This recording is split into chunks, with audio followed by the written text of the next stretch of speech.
नमस्कार दोस्तों, आज हम पुरुषोत्तम मास महात्म शुरू करेंगे। वक्रतुंडे महाकाय सूर्यकोटि संप्रभ निर्विघ्नं करो मे देव सरकारेषु सर्वदा।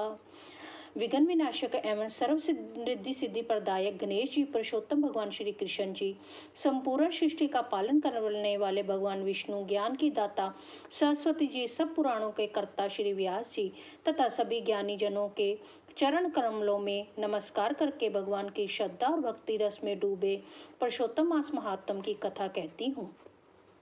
सभी पापों से मुक्ति दिलाकर इस लोक में सर्व सुख, धन, वैभव, रिद्धि सिद्धि और अंत में मोक्ष प्रदायक है ये पावन कथा। इतना पावन और महान है ये पुरुषोत्तम मास की उसके महात्म की ये कथा स्वयं भगवान नारायण ने देव ऋषि नारद जी को अपने श्रीमुख से सुनाई थी।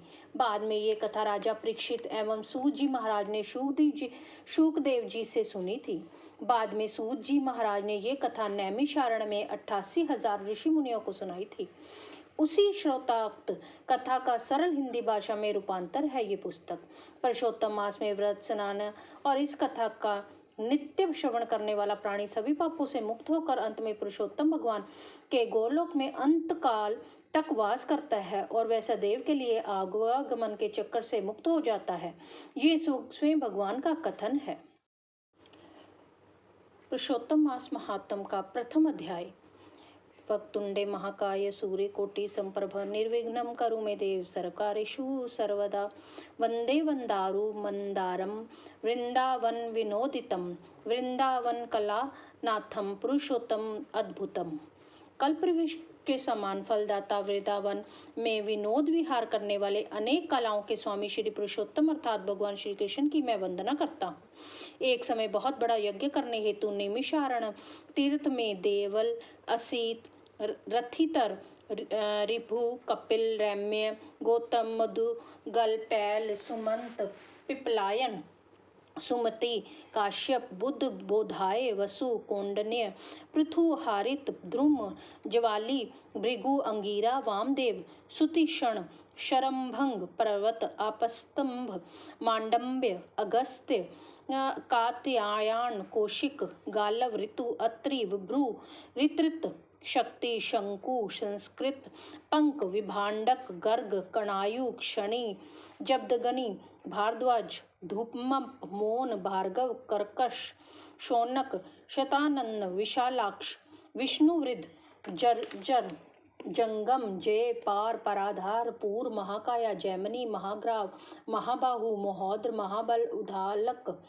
महासन, आर्त, आमलक, प्रिया, उधरबाहु, उधरपाद, एकपाद, रिभु, शांडीर, करुण, काल, कैवल्य, कलाधार, श्वेताबाहु, रोमपाद, ककुतु, कलांगणी, रुक्तग, श्वेताश्वतर, शरभंग, पृथुश्रवा, दुधर, उग्रशील, जलाशी, पिंगला आदि ब्रह्मनिष्ठी और वेद पाठी ऋषि अपने अपने शिष्यों सहित एकत्रित हुए।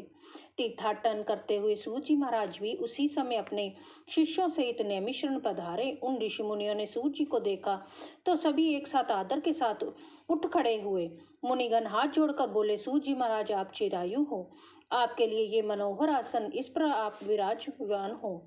इतना कहकर वह ऋषि मुनि बैठ गए। सूत जी ने के मुख से विराजमान होने पर ऋषि मुनियों ने सूत जी से विनम्रतापूर्वक कहा, हे सूत जी महाराज, आप जिस कथा को सर्वश्रेष्ठ सागर रूप मानते हो और जो भव सागर से पार लगाने वाली हो, आप वह कथा हमें सुनाने की कृपा करें। ऋषि मुनियों के विनीत भाव से कहे गए इन वचनों को सुनकर सूत जी ने कहा, हे मुनिगणों, मैं आपको ऐसी कथा अवश्य सुनाऊंगा। मैं सभी पुण्य तीर्थों का भ्रमण करता हूँ। वह कुरु और जागल देशों में होता हुआ हस्तिनापुर जा निकला था। वहाँ मैंने सुना कि महापुरा पुण्यात्मा राजा परीक्षित अनेक मुनियों सहित अपने राज्य का त्याग कर गंगा तट पर आए हैं। हे ऋषिजनों, मैं वहां अपने मन की शंकाओं के समाधान हेतु गंगा जी के तट पर राजा परीक्षित के निकट गया। वहां पर मैंने भगवान के महातेज से युक्त प्रतापी महामुनि श्री शुकदेव जी के दर्शन का लाभ पाया। महामुनि श्री शुकदेव जी को जब अन्य ऋषियों ने दूर से आते हुए देखा तो सबके सब एक साथ हाथों को बांधे खड़े रह गए। श्री शुक जी को उन मुनियों ने अपने बनाए हुए कमल कर्णिका के उच्च आसन पर विराजमान किया। ज्ञान के सागर शुकदेव जी महाराज इस आसन पर ऋषि मुनियों के मध्य उसी प्रकार सुशोभित हो रहे थे जैसे तारों के मध्य पूर्णिमा और चंद्रमा शोभा प्राप्त करता है।